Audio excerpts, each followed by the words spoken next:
Deputeti Ardit Bido ka hapur zyrën e tij të parë të deputetit në Sarandë me qëllim që të afrojë institucionet tek qytetarët dhe të adresojë më shpejt problematikat lokale. Së shpejti zyra do të hapet edhe në Delvin dhe Vlorë, duke krijuar një rrjet përfaqësimi direkt të drejt për drejt në qarqet përkatëse.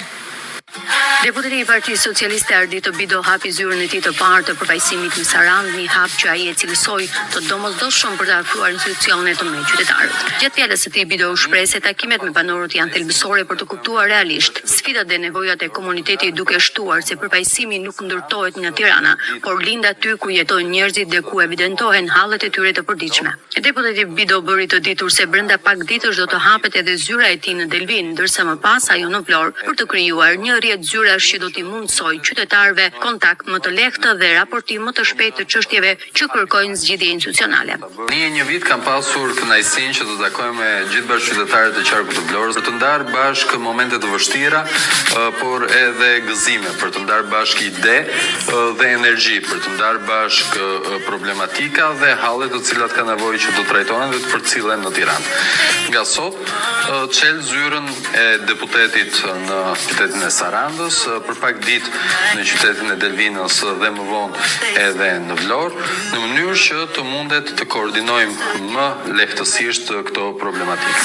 Hapi e kësaj zyre është një hap i parë, një çap i parë për ta bërë përfaqësimin më të drejtë për drejt, sepse unë mendoj se përfaqësimi nuk mund të vijë nga Tirana, por vjen këtu në teren, me bashkëqytetarët tanë. Ajo është një pikë